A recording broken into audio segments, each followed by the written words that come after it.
Alright guys, so today I'm going to be going over a BIOS mod pack I have made for the Evga Gtx 970 for the Win Plus. Now this BIOS mod pack will allow you to change a couple of things on your card, such as the acoustic levels and the overclocking potential. So, let's say you've got the stock BIOS and you're not getting the best overclock you want from it. Now, flashing a modded BIOS with higher power or higher voltage levels will allow you to push the overclock just a tiny bit further away from the stock BIOS, which will be a tiny bit of an improvement. But what about if you're not really an overclocking guy and you like keeping your card on stock? Well, you can always flash the low power BIOS mod I've included in the pack, which will allow you to lower the acoustic levels and also lower the temperatures. Now, it all really depends on your liking. If you're an enthusiast overclocker and don't care about noise and temperatures, or you're more of a person that prefers a quiet PC with lower temperatures. So, first thing I want to point out is do not flash this on any other card than the GTX 970 for the Win Plus from EVGA. If you try flashing it on the superclocked, superclocked, or the regular for the Win, this will not work. It will just brick your card and you'll end up booting into a black screen after rebooting. So, do not try this on any other card apart from the EVGA GTX 970 for the Win Plus. And this also includes Gigabyte models or MSI models or any other vendor for the GTX 970. So let's get into it. So first of all, you want to go on to your internet browser and you just want to download this BIOS mod pack I will provide in the description. Now you just want to click download and just let it download because it takes quite a bit of time. And then you want to just drag the zip to your desktop. This is just my preferred location, you don't really have to drag it in here, but it'll be a bit more simpler to explain. So you just want to open it up and you just want to drag this folder over to wherever you like. I'm going to put it on the desktop. And basically what you want to do is you just want to open up this folder. Now in this folder you'll find a lot of different files and folders which might be a bit familiar to you, or to some people might just be complete blind stuff. So first of all, I'll go over a couple of things that are included in this pack. So first of all, over here we've got a folder called the stock BIOS, and in here we've got the stock BIOS over here, the GM204 file taken straight from GPU-Z, and over here we have the stock BIOS and the tuned fans, which will allow you for a slightly higher stock fan speed, and it will have exactly the same settings as the stock BIOS for the power and the voltages. But this doesn't really interest us, so we're going to move over to this bit again. So over here we have all the different BIOS mods, which will basically allow you to choose what you basically like. So over here we have the NV flash tools, which will flash these ROMs onto your card. Now I'll go over each one just to explain what each one does. So over here we've got the extreme high power and the boosted fans. Basically what this means is this has really high wattage levels, and it also has the boosted fans, which basically means the fan preset has been boosted from the stock fan preset to a much higher fan preset, so the card runs cool enough whilst overclocking to not damage the card. Now this shows the voltage over here, so it's 1.275 volts. So I recommend using this if you want to push it overclock quite a bit. Now over here we have the extreme low power, which basically means the card BIOS has been undervolted by quite a bit from the stock BIOS, which allows for lower temperatures, and it also has the boosted fans, which will increase the stock fan speed, so this will allow you to get even lower temperatures from the stock BIOS.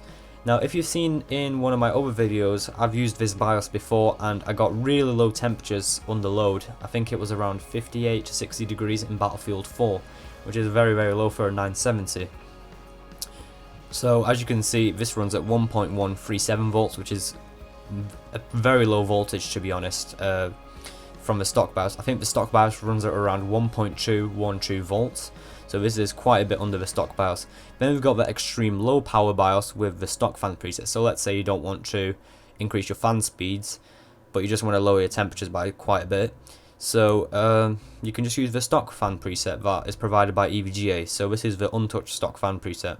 So this one is a tiny bit lower wattage, which will still let you overclock pretty far, but will have a tiny bit less overclocking potential. Now this is on 1.281 volts. And we've got the same thing over here, but this is a 1.293 volts, so this is a tiny bit higher, and then we've got 1.3 volts. So these have the same BIOSes, but there's just a higher voltage. So let's say you get worse overclocking results on this one, and then you try this one, and it gives you better overclocking results. So you can just try which one's the best for you. Now over here we have a low power BIOS, which is just a tiny bit under the stock, and it's got the stock voltage and it's got the stock fan preset. So this is basically like the stock BIOS, but with just lowered wattage. So now I'm going to show you how to flash it. Now this is really simple to flash. I'm going to show you the simple way and the more complicated way, just in case if it doesn't work for you. So I'm going to show you two ways how to do it, but in order for me to do this I'll have to show this through my camera, because Nvidia Share doesn't really work when you're flashing BIOSes, because it disables your drivers, enables your drivers, and it just does all wizardry on your screen, which will just mess up my capturing program. So I'm going to move over to my phone now and I'll see you in a bit. Alright guys, so now I've moved over to my camera, so I'm going to show you how to flash it through the easy way. Now I apologise for the quality not being the best. As you know, when recording screens with a camera it always comes out a tiny bit weird. So anyway, I'm going to show you the easy way to flash a BIOS. So let's say I want to flash this extreme low power plus boosted fans BIOS. So all you want to do is you just want to drag it and drop it onto the nvflash.exe. Once you do that, it'll come up with a command prompt asking if you want to flash this BIOS. Now I'll just bring it a bit closer. Now as you can see over here, it says press Y to confirm and any other key to abort. So basically all you have to do is press Y to begin the flashing process. That's how simple it is. I'm just going to press Y, and it'll make a beep noise saying that it's starting flashing, and then it'll go through the flashing sequence right here. And once it beeps again, that means it has completed successfully. If it beeps twice, that means it has failed. So as you can see, it's completed successfully. Alright guys, so if the easy way hasn't worked for you, now I'm going to show you a bit of a more complicated way to make sure that the BIOS does flash. So what you want to do is you want to go inside this folder and you want to hold shift and then press right click, and then you want to press open command window here. Now you want to make sure you hold shift whilst you press right click, otherwise that option will not show up.